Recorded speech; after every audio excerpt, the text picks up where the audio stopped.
Hi, welcome. I'm a little bit late. I was supposed to start at 1 o'clock, so hope you're having a good lunch break. And just a very quick reminder, next week I'm starting my 5-day challenge, Ignite Your Inner Fire, Reclaim Your Creativity and Power.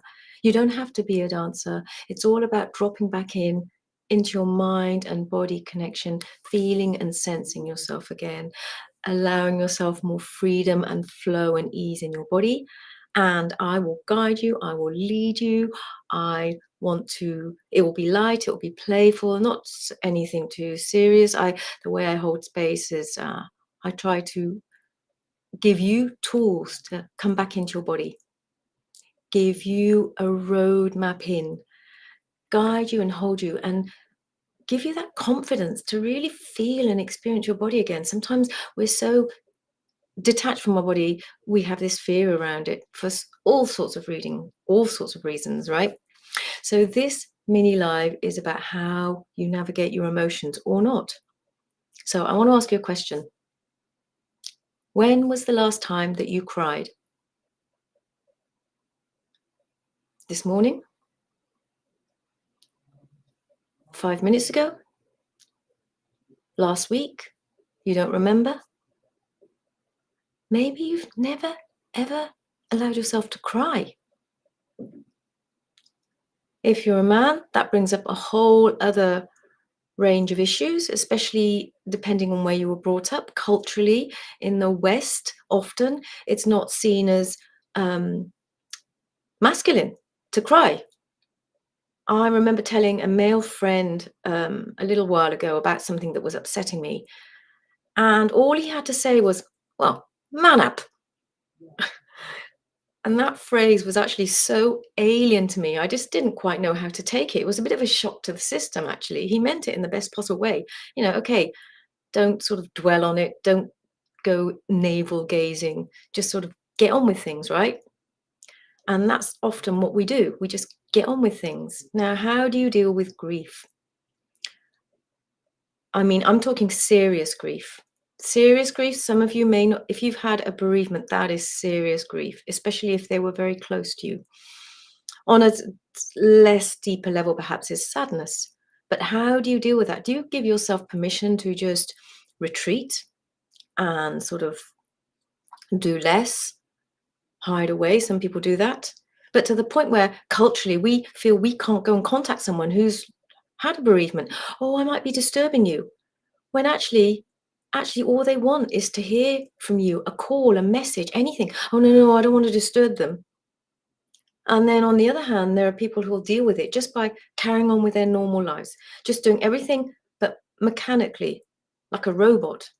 Yeah. And so you're still holding that emotion in. It's still there. Now, how about if you're happy? Do you find yourself walking around grinning like a Cheshire cat?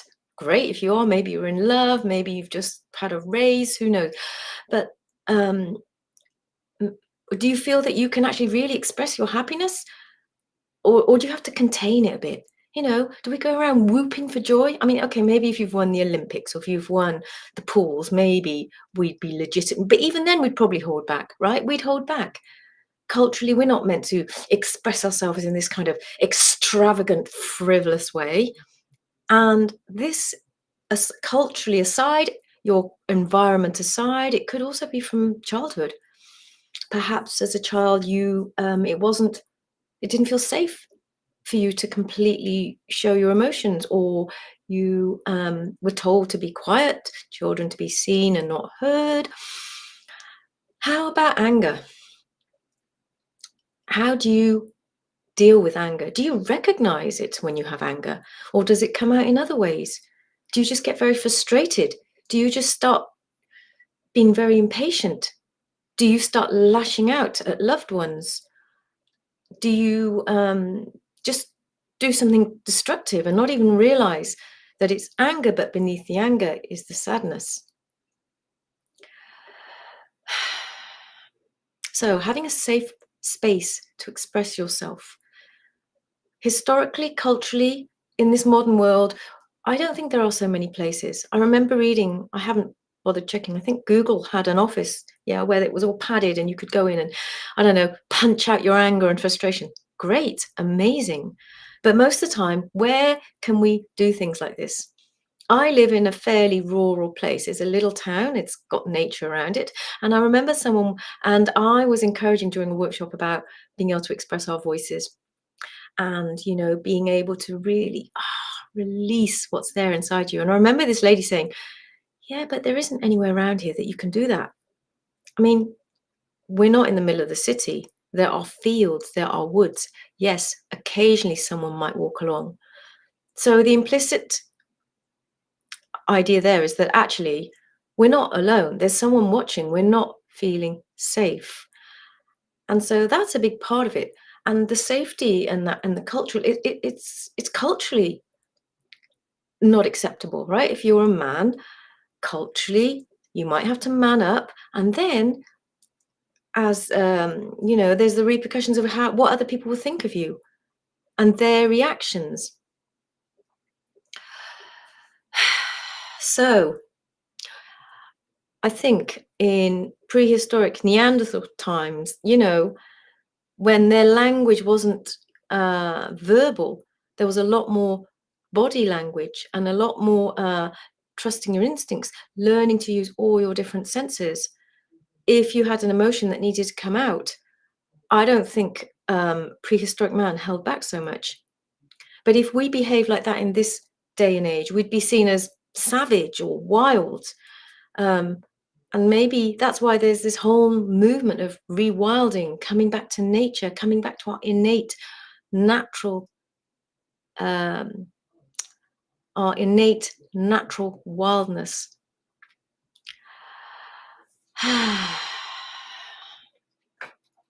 So how does that all land with you?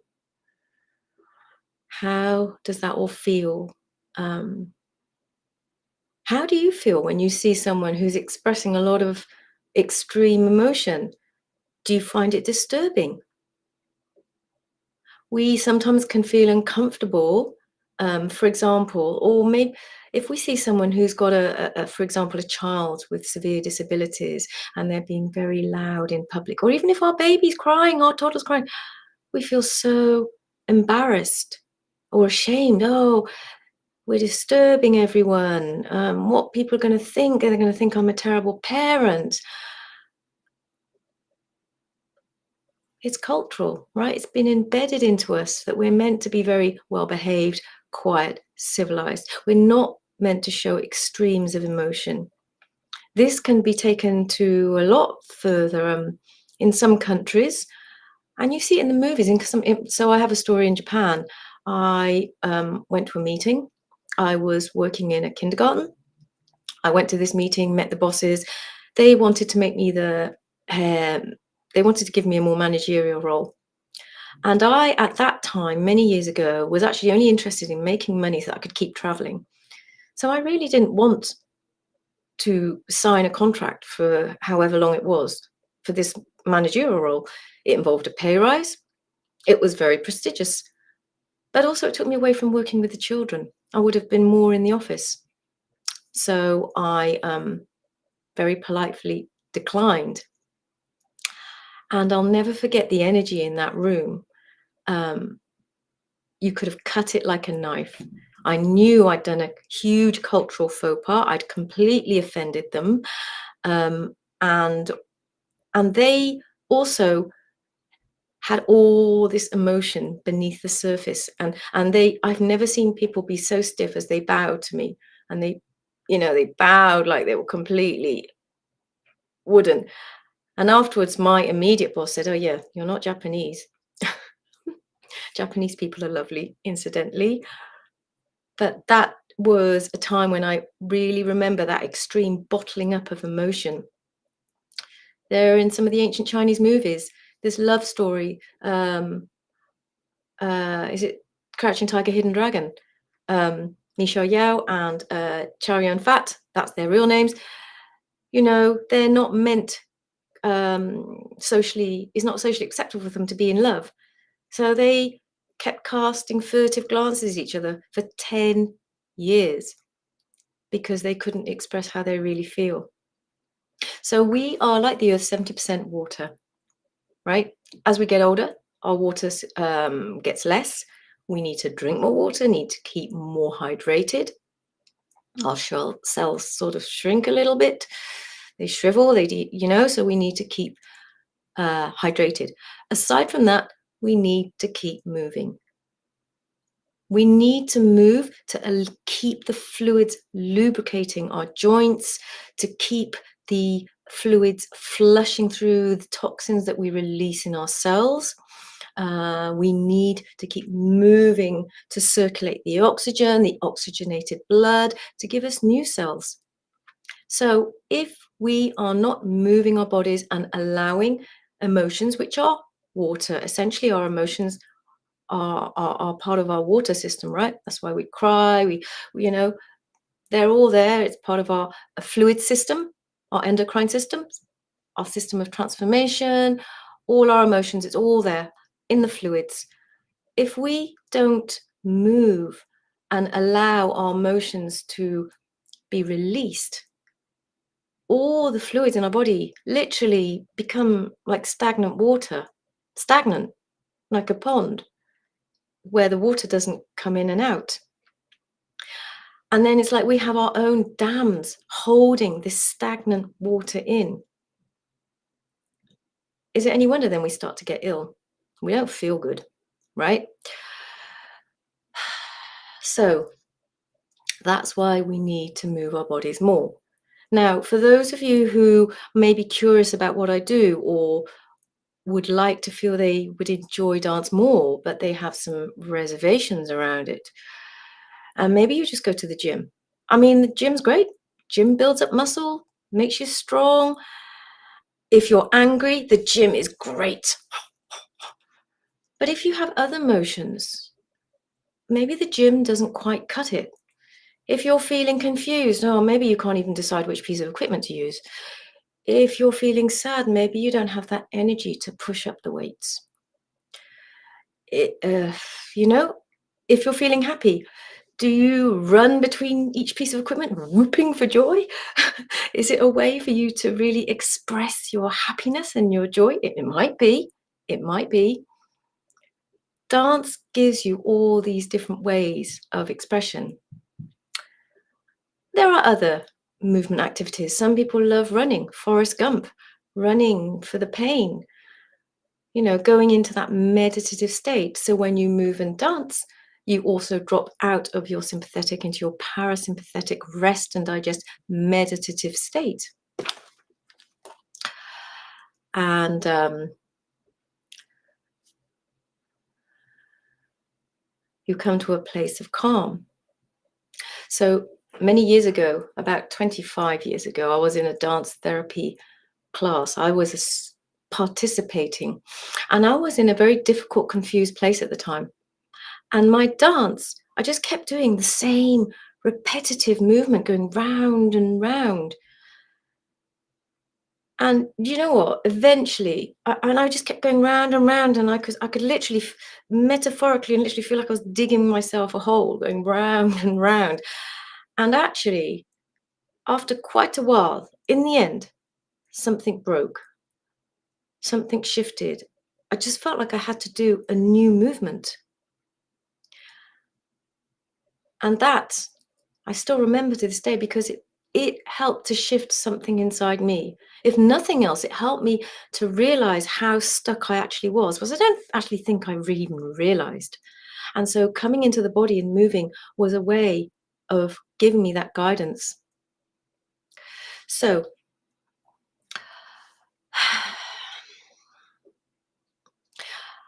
I invite you to just really be conscious of how, if you have a way that you can express your emotions, and to be kind to yourself about it.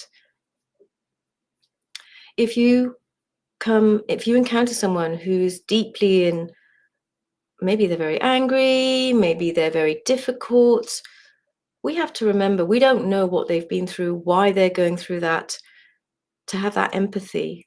Now, if you can have that empathy for someone else, and if you don't judge someone else for the way that they are behaving because we don't quite know what's triggered that behavior, why can't you do it for yourself? Why can't you just give permission? If we all felt the same way, then we would feel safe because we would know that everyone else around us is accepting us, is empathic, is actually coming from a place of concern. We know, yes, we have to protect ourselves. The world isn't always that safe. But ultimately, we have to take responsibility to look after ourselves first. I'm not suggesting that you can suddenly go out whooping and jumping down the street if you're feeling very happy, but you can certainly give yourself permission to express a bit more. Whatever you're feeling, allow it through. So, one way is through movement and dance, and I love to facilitate this. I love to help you get out of your head into your body to really experience. I love to encourage people to really get into their bodies, move, dance. This summer at one workshop, one guy dropped in and he wasn't sure he could stay because of he didn't know what it was. You know, sometimes at a festival you can wander into an event, a workshop. This has happened to me a few times actually. You can wander into a workshop and something that you wouldn't normally do. And in the beginning, he felt a bit self-conscious. After about an hour or so, he said he felt expansive. He felt really expansive. And when you feel expansive, things change. You can shift. Everything can shift. Okay? It's almost like we clear the mists. We clear the veils of what's holding us back, holding us in. Movement can do this for you. So please join us next week, every day, Monday to Friday, 6 p.m. to 7 p.m. GMT. I promise you, you will get so much out of it, and I would love to facilitate. It's going to be fun. It's going to be deep. It's going to be playful. It's going to be informative. I would love to see you there. Okay, enjoy the rest of your Friday. Have a great weekend.